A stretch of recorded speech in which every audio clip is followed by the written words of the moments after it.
नमस्कार, मैं हूं बीके सिंह और बीके लाइव टीच में स्वागत है। दोस्तों, सुप्रीम कोर्ट ने केंद्र सरकार के आयुष मंत्रालय को, वित्त मंत्रालय को, स्वास्थ्य मंत्रालय को और गृह मंत्रालय को एक नोटिस जारी किया है और इस नोटिस को जवाब देने की समय सीमा 28 दिन निर्धारित की है। इस नोटिस से इन चारों मंत्रालयों पर तो बहुत बड़ा गहरा प्रभाव पड़ा है, बहुत बड़ा असर पड़ा है। सरकार इस वक्त सोच विचार में है कि आगे इस पे क्या कुछ कार्रवाई करना होगा और इस नोटिस से आप सभी को प्रत्यक्ष रूप से क्या कुछ फ़ायदा होने वाला है वो मैं आपको इस वीडियो में बताने वाला हूं। वीडियो में एंड तक बने रहिएगा, बहुत ही नॉलेजेबल वीडियो है। आगे बढ़ने से पहले आपसे रिक्वेस्ट है कि आपका सब्सक्रिप्शन हमारे मेहनत और मोटिवेशन के लिए बहुत ही ज़रूरी है। इसके लिए सब्सक्राइब का बटन जरूर दबाइए, बेल की घंटी को भी दबाइए, ऑल पे सेलेक्ट कीजिए। तो चलिए आगे बढ़ते हैं। मन में कोई सवाल प्रश्न हो तो कमेंट बॉक्स में ज़रूर लिखिएगा। आपका राय, आपका सवाल हमारे लिए बेहद ही महत्वपूर्ण है। इसके लिए आप अपने जो कुछ भी राय या सुझाव हो या फिर कोई सवाल हो तो कमेंट बॉक्स में ज़रूर लिखिएगा। कोई अगर इम्पोर्टेंट टॉपिक होगा तो उस पर भी वीडियो बनाया जाएगा। क्योंकि आपको पता है मैं अपने चैनल पे जो कुछ भी जानकारियाँ लेकर के आता हूँ, आप सभी को प्रत्यक्ष रूप से कुछ न कुछ अगर फ़ायदा मिलता हो, आपसे जुड़ा हो, देश के आम जनता से, गांव में लोग जो बसते हैं, गांव में जो लोग रहते हैं, उनसे जुड़ा हुआ अगर कुछ जानकारियां होती है तो वो मैं आप सभी के सामने लेकर के आता हूं। यहाँ कोई अंबानी अडानी की लाइव डिबेट नहीं चलती है। सिर्फ देश के आम जनता के लिए जो कुछ खबरें होती है, जो कुछ योजनाएं सरकार की आती है या फिर सरकार के द्वारा कुछ कदम जो उठाए जाते हैं, जो आम जनता के हित में होती है, प्रत्यक्ष रूप से आपको उससे कुछ बेनिफिट मिलने वाला होता है, वैसा अपडेट आप सभी के सामने लेकर के आते रहता हूं। इसके लिए चैनल को सब्सक्राइब जरूर कीजिए, ऐसे ऐसे ही महत्वपूर्ण जानकारियां पाने के लिए। तो चलिए वीडियो में आगे बढ़ते हैं। जैसे कि आप सभी को मैंने पहले ही बताया कि सुप्रीम कोर्ट ने जो नोटिस जारी किया है वित्त मंत्रालय को, आयुष मंत्रालय को, स्वास्थ्य मंत्रालय को और गृह मंत्रालय को, जिसके मुखिया हैं, गृह मंत्रालय के मुखिया हमारे माननीय अमित शाह जी। इस वक्त जो नोटिस जारी हुआ है वो आयुष्मान कार्ड को लेकर के जारी हुआ है।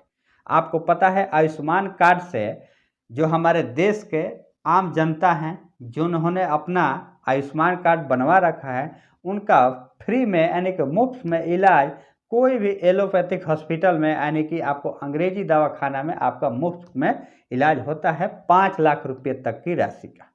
यानी अगर आपके पास आयुष्मान कार्ड है तो आप कोई भी एलोपैथिक हॉस्पिटल में जाकर के आप 5 लाख रुपये तक का फ्री में इलाज करा सकते हैं, अगर कोई आप गंभीर बीमारी से पीड़ित हैं तो।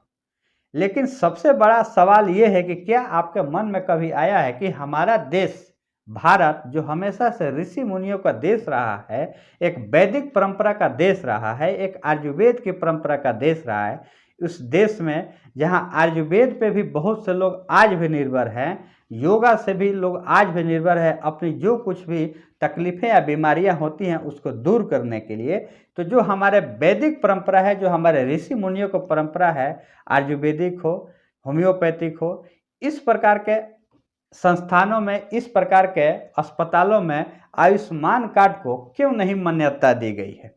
आपने कभी सोचा है इस बात को? आज भी होम्योपैथिक, एलोपैथिक से देखिए कितना अंतर है। बहुत से लोग जो आज भी इस बात का विश्वास करते हैं, और ये रियली है कि आप जो इलाज आपको आयुर्वेद में मिल सकता है, होम्योपैथ में मिल सकता है, वो एलोपैथ में कभी भी संभव नहीं है। बेशक इसका ज़्यादातर एडवर्टाइजमेंट नहीं किया गया है। एडवर्टाइजमेंट, यहाँ तक कि अगर देखा जाए तो हमारे माननीय जो स्वामी रामदेव हैं, उनके मतलब एक आगे बढ़ चढ़ करके एक प्रचार प्रसार करने की वजह से आज योग, आज पूरी दुनिया में भारत प्रचार प्रसार करने में सक्षम जरूर हुआ है और आयुर्वेद को बहुत बड़ा बढ़ावा भी मिला है। कई सारी कंपनियां आज भी टूथपेस्ट के नाम पे कहती हैं कि ये नमक वाला टूथपेस्ट है, तो ये आयुर्वेदिक टूथपेस्ट है, तो ये फलाना टूथपेस्ट है, तो चिलाना टूथपेस्ट है। इससे पहले क्या कुछ एडवर्टाइज आता था, आपने ज़रूर देखा होगा। तो सबसे बड़ा सवाल यही है कि आपके मन में क्या कभी इस बात का ख्याल आया था कि जो एलोपैथ में 5 लाख रुपए तक के मुफ्त का इलाज मिलता है आयुष्मान कार्ड से, वो हमारा जो भारतीय परंपरा है, जो आयुर्वेद की परंपरा है, जो हमारी योग ऋषि मुनियों को परंपरा है, तो आखिर होम्योपैथी का और आयुर्वेदिक हॉस्पिटल में इसकी मान्यता क्यों नहीं मिली है? यही सवाल है। अगर आपने नहीं सोचा होगा तो हमारे देश में सोचने के लिए इस वक्त भी बहुत सारे ऐसे लोग हैं जो ऐसी गतिविधियों पे हमेशा अपनी नज़र बनाए रखते हैं। और इसी को लेकर के सुप्रीम कोर्ट में एक PIL दर्ज किया गया था, जिसकी सुनवाई कल यानी कि 7 तारीख को हुई थी। इस PIL पे ही सुनवाई हुई थी कि आखिर हमारे देश में सदियों से ये परंपरा रही है आयुर्वेद से इलाज करने का, और आज भी आयुर्वेद में बड़े बड़े कैंसर जैसी बड़ी बड़ी बीमारियों का इलाज संभव है। आप देख चुके होंगे कई सारे पतंजलि का आपको आयुर्वेद संस्था चलता है, हिम्स के कई सारे हॉस्पिटल चलते हैं, या फिर और भी बहुत सारे जो आयुर्वेदिक हॉस्पिटल है वो हमारे देश में बड़े बड़े आयुर्वेदिक हॉस्पिटल है वो चल रहे हैं। पतंजलि का पूरे देश में इस वक्त आयुर्वेदिक हॉस्पिटल चल रहे हैं। तो इन सारे हॉस्पिटलों में आखिर क्यों नहीं मान्यता मिला है, इसी को लेकर के माननीय सुप्रीम कोर्ट में एक PIL जो दर्ज हुआ था उसकी सुनवाई कल 7 नवंबर को हुई थी। और सुनवाई में सुप्रीम कोर्ट ने इस बात को माना है कि ये बहुत चिंतन के विषय है, इस पर चिंतन जरूरी है। ये हमारे देश की जो परंपरा है इससे हम हट करके कभी भी आगे बढ़ नहीं सकते, इसकी जरूरी है। और इसीलिए इन चारों संस्थानों को, वित्त मंत्रालय को, आयुष मंत्रालय को, स्वास्थ्य मंत्रालय को और गृह मंत्रालय को भी नोटिस जारी किया है कि आप इसको 28 दिन के अंदर इस नोटिस का जवाब दें, अन्यथा आगे कार्रवाई जरूर कुछ होगी, जो कुछ भी संभव होगा आगे कार्रवाई होगी। तो इस वक्त यानी कल 7 तारीख को ये नोटिस जारी हुआ है। 28 दिन के अंदर अंदर इन सभी मंत्रालयों को जवाब देना है सुप्रीम कोर्ट को। सुप्रीम कोर्ट के पास क्या कुछ जवाब रखते हैं इस मैटर को लेकर के अगले महीने यानी कि आगे आने वाले दिनों में जनवरी में सुनवाई होने वाली है। जो कुछ भी निकल के आएगा आप सभी को हम जरूर बताएंगे। तो आप सभी का क्या राय है इस मुद्दे पे?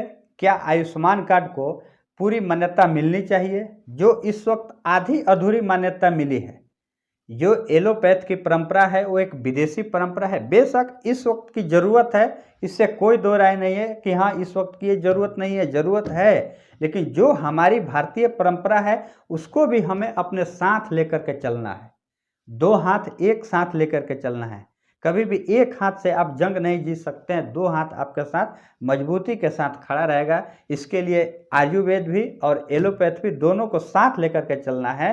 तो अगर दोनों हाथ एक साथ रहेगा तो हम काफ़ी मजबूती से अपने देश को आगे ले चलेंगे। तो इस वक्त जो केंद्र सरकार की योजना थी आयुष्मान कार्ड, 5 लाख रुपये के मुफ्त इलाज हमारे देश के गरीब लोगों के लिए है। एलोपैथ में मान्यता है तो आखिर होम्योपैथ आयुर्वेद में क्यों नहीं मान्यता है? और इसी मान्यता को लेकर के जो PIL दर्ज किया गया था उसकी 28 दिन की मोहलत मिली है हमारे गृह मंत्रालय को, आयुष मंत्रालय को, वित्त मंत्रालय को, स्वास्थ्य मंत्रालय को जवाब देने के लिए। आप सबकी क्या राय है इस मुद्दे पे कमेंट बॉक्स में जरूर लिखिएगा। आपका राय हमारे चैनल के बहुत ही जरूरी है। चैनल को सब्सक्राइब नहीं किया तो सब्सक्राइब जरूर कर लीजिएगा। मिलेंगे नेक्स्ट वीडियो में ऐसे इंपॉर्टेंट टॉपिक को लेकर के, तब तक के लिए जय हिंद।